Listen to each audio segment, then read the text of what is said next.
pimpinlah kami dalam pembelajaran ini. Semoga kami bisa memahami materi yang diberikan oleh Pak Guru kepada kami. Namamu kami puji kini dan sepanjang masa. Amin. Dalam nama Bapa, dan Putra dan Roh Kudus. Amin.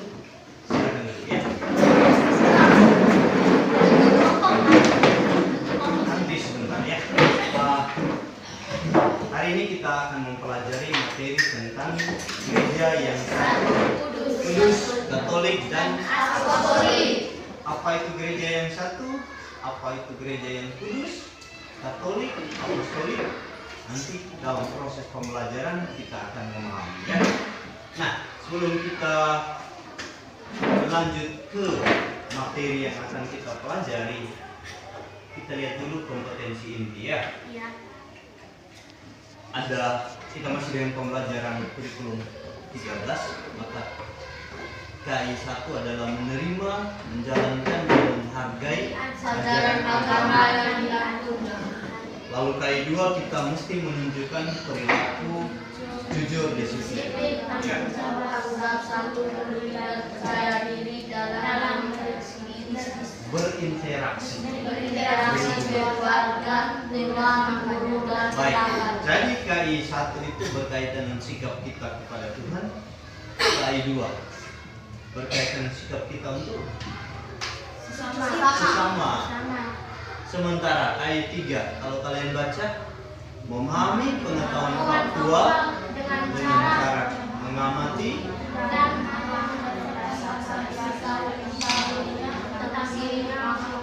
dan Tuhan dan kegiatannya dan beda-beda yang dijumpai di rumah, di sekolah dan tempat lain.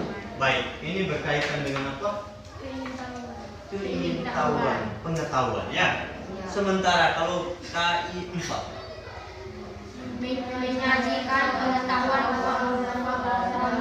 yang jelas, sistematis dan logis dalam karya yang estetis dan dalam gerakan yang menciptakan nasihat dan dalam tindakan yang mencerminkan perilaku bermain dan beriman.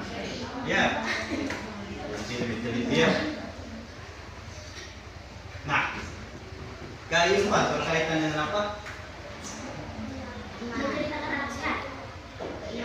Keimanan. I 1 dia berkaitan dengan keterampilan ya. Baik. Lalu kita lihat ada tujuan pembelajaran dari materi kita tadi. Masih ingat materi kita tadi? Masih. Apa? Gereja yang satu, kudus, Katolik dan apostolik. Oke. Baik. Lalu apa maksud kita mempelajari materi ini? Ya. Jadi pada prinsipnya ketika kita belajar materi ini, selesai pembelajaran, siswa mampu menjelaskan secara singkat arti dari gereja yang satu, kudus, Katolik dan apostolik. Selama ini orang tanya, kamu agama apa? Pernah tahu arti Katolik? Nah, ini kesempatan kita untuk tahu ya.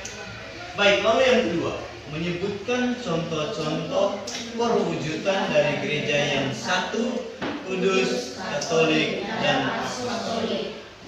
Dan yang ketiga, menunjukkan perbuatan yang sesuai dengan ciri-ciri gereja. Perbuatan apa yang sesuai dengan ciri gereja yang satu, yang kudus, yang Katolik dan apostolik? Baik, ini kompetensi dasar dan indikator pencapaian kompetensi ya. Jadi setelah pembelajaran ini kita lihat tujuan pembelajaran tadi, maka indikator pencapaian kompetensi adalah apa? Siswa mampu menjelaskan secara singkat arti gereja yang satu, kudus, Katolik dan apostolik. Siswa mampu menyebutkan contoh-contoh perwujudan dari gereja yang satu, kudus, Katolik dan apostolik.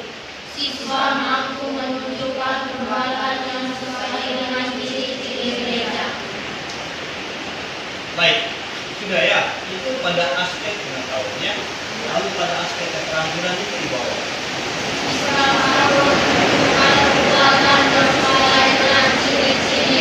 Dari satu materi tertentu dalam satu tim yang kita bisa bilang tim alif. Dia akan kembali menjadi pemimpin dalam kelompok untuk menyajikan materi buat teman-teman ya. Jadi ada tugas, ada tanggung jawab. Jadi setiap kalian akan mendapatkan kesempatan yang sama. Katakan materi tentang gereja yang satu orang kelompok dalam belajar bersama teman yang lain. Materi yang kudus dikirim belajar pada kelompok yang satu. Jadi kalian akan kebagian, ya? Nah, jadi metode kita seperti itu. Nah, mekanisme pembagian kelompok yang kalian inginkan seperti apa? Kelompoknya? Hah? Seperti ini? Ya, Hah? Begitu? Bagaimana yang lain? Hah? Oh ya, boleh. Nanti siapa di sana? Charlie bergabung di sini ya. Nah, oke, baik. Sekarang bisa bentuk duduk dalam kelompok. Silakan bagi tugas dalam kelompok. Siapa yang mempelajari gereja yang satu? Siapa yang mempelajari gereja yang kudus, Katolik dan Apostolik? Ya? Bagi-bagi. Ayo dalam kelompok silakan tentukan. Untuk gereja yang satu, atas nama siapa yang akan pelajari? Ya? Renol. Oke, tentukan. Yang kudus sampai yang apostolik itu. Sudah? Nah. Sudah? Kalian Retna sudah? Sudah bentuk kelompok? Sudah tentukan siapa yang akan pelajari gereja yang satu? Sudah? Kalian? Ini Elsa bersama teman-teman sudah menentukan. Nah, baik, kalau begitu Pak Guru minta yang mempelajari tentang gereja yang satu boleh berdiri di depan sini. Awas kamera. Nah, oke.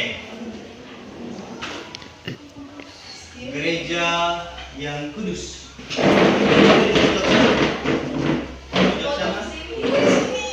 Ya. Yang Katolik di sini. Sementara yang apostolik sudah.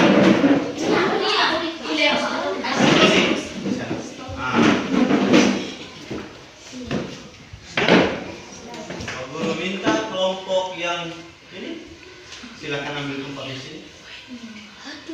Duduk di sini. Ini awas kamera ya. Kelompok kalian boleh ambil tempat di situ.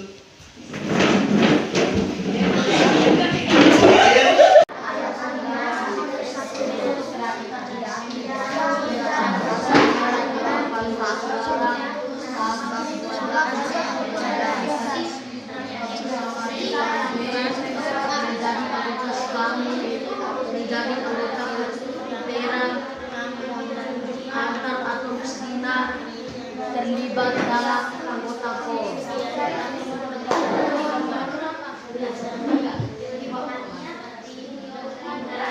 Kalian adalah dalam kelompok asal. Materi yang kalian pelajari ini orang per orang dalam kelompok beda-beda ya. Maka tugas kalian adalah menjelaskan pada anggota kelompok yang lain yang tidak mendapatkan materi yang kamu pelajari supaya mereka yang lain juga mengetahui. Paham? Nah, sekarang kalian bisa lakukan dalam kelompok. Kita mulai dengan yang pertama. Sifat gereja yang pertama apa? Yaitu beri kesempatan.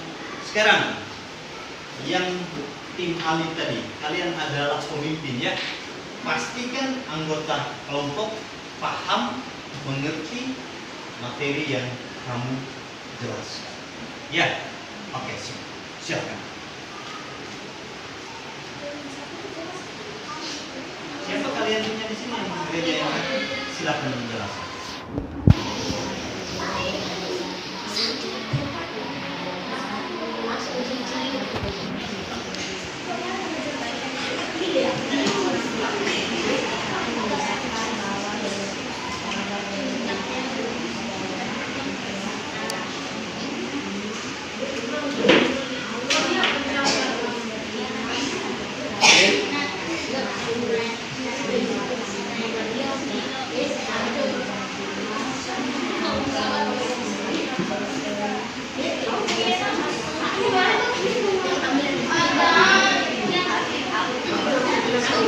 Bisa ke gereja yang sini. Ya. Ingat dulu. Ya.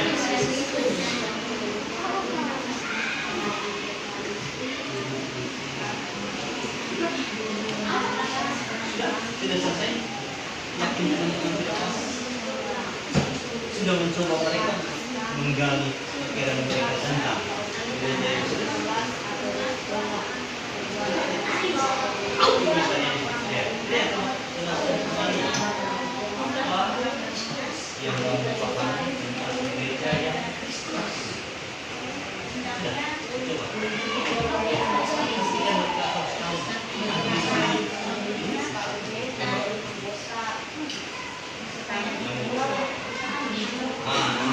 Kriya juga tugas bisa menjelaskan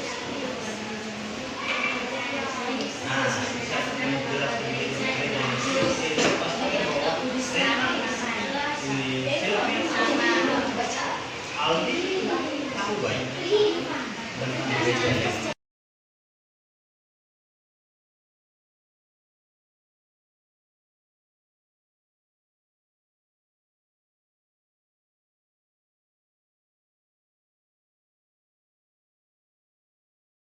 penegasan.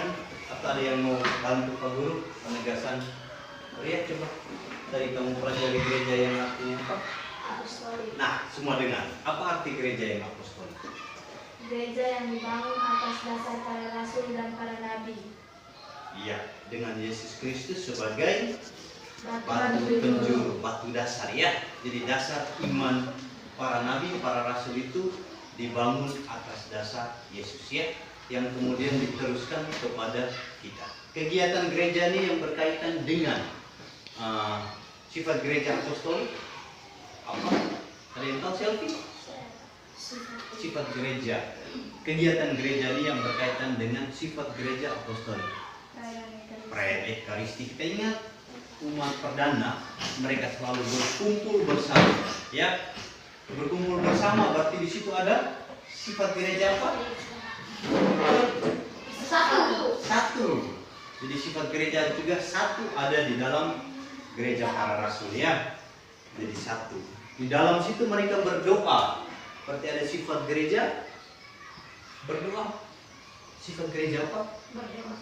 Untuk berdoa. Yang kudus. Kudus, ya. Bisa ingat? Bisa. Lalu Katolik mereka merayakannya secara utuh lengkap ya. Tidak ada satu sistem yang terpecah-pecah. Baik. Lalu kegiatan harian yang bisa kita wujudkan sebagai bentuk wujud dari sifat gereja yang apostolik misalnya apa? Tadi siapa yang pelajari itu? Ya, misalnya kegiatan apa yang bisa kita lakukan yang menunjukkan sifat gereja yang apostolik? Sifat gereja yang apostolik Memberikan kolekte, ya. Berdoa di KUB, membantu teman yang sakit atau mengunjungi teman yang sakit, ya. Ya, seperti itu. Bisa paham? Demikian juga pada gereja yang satu.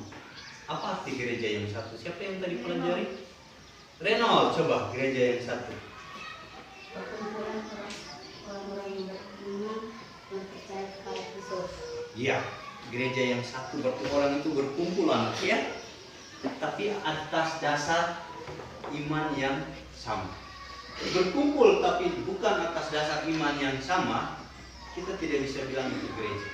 Ya, tidak menunjukkan sifat gereja yang satu. Di pasar mereka juga berkumpul. apakah itu disebut gereja yang satu?